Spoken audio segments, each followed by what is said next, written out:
Hello, colleagues. I'm Dr. Rajiv Kovil, and I'm a diabetologist based out of Mumbai. I have two diabetes care centers in the western suburbs of Mumbai. And I'm here bringing you the second edition of the Diabetes News Nucleus. This is a unique initiative by MedTalks, and it's been supported by Mankind Pharma. Our endeavor in these MedTalks is to get you the best, the latest of whatever, whether it's research, medicine, drugs in metabolic care, so that you can get to know what is happening. And then a discussion with the expert of the month, which for today is Dr. Amrish Mittal. Should the treatment of NAFLD and diabetes, especially if you have NAFLD in patients with diabetes, should the treatment be an SGLT2 or a GLP-1? We come to the topic whether we could hit two disorders with one arrow. Is that would that be that if we suspect NAFLD or if we diagnose NAFLD in patients with diabetes, or vice versa, if a patient with NAFLD has pre-diabetes, should we be treating them as patients with very high risk to cardiovascular events? Yes, Rajiv, that's a very good way, practical way to look at it, an interesting way to look at it. And the first thing is that you always try to hit everything with one arrow, and that one arrow is lifestyle. The one thing that works for NAFLD in systematic studies is weight reduction, lifestyle. It works for liver, it works for heart, it works for everything. We know that. It works for True. diabetes, of course. So never forget that. So there's no rocket science in trying to figure out that I have to do something specific for my liver, specific for my heart, specific for my pancreas. No, the same lifestyle measures that we describe for any one of them apply to all the others. So that is number one. We should never forget that. Drugs for NAFLD have been a challenge. There has been no single drug that has been approved, not a single approved drug exists for by US FDA or others for treating NAFLD. However, if we are looking at long-term protection, and if we are looking at drugs that will do all of it together, so what are the two new groups of drugs that are so exciting in this?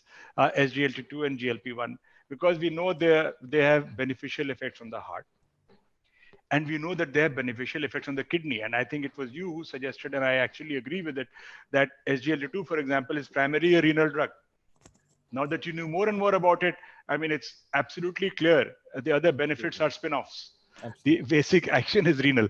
Now, coming to the meat of the topic today, that is the SGLT2 inhibitors.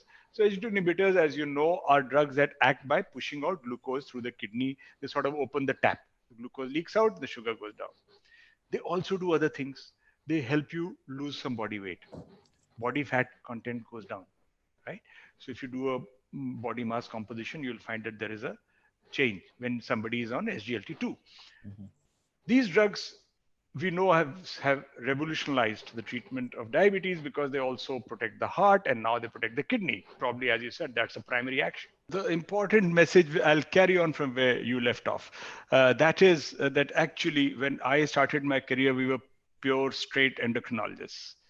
But as our understanding of diseases has evolved, diabetes is just an index, which is associated a part of a big loop.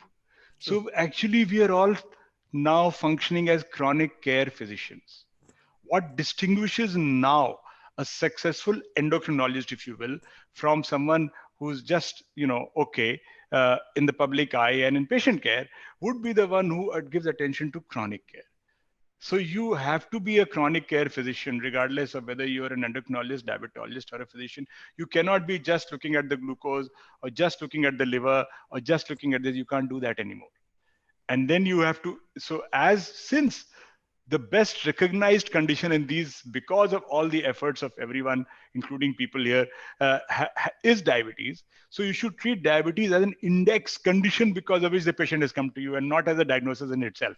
It True. just reflects one part of the whole spectrum. So when True. you're treating diabetes, you have to look at all this. That Everything. is my message. Thank you so much. So I hope all of you all had a good understanding on this topic from somebody who's actually a domain expert on NAFLD and its progression towards all these other events and other complications. We will be back next month with another broadcast of what is happening new and exciting in the metabolic space. Till then, goodbye, colleagues. Till we see you next time. Bye bye. Thank you so much, sir. That was a wonderful Thank you. discussion. Thank Thank you, you. Rajesh. Thank you very much.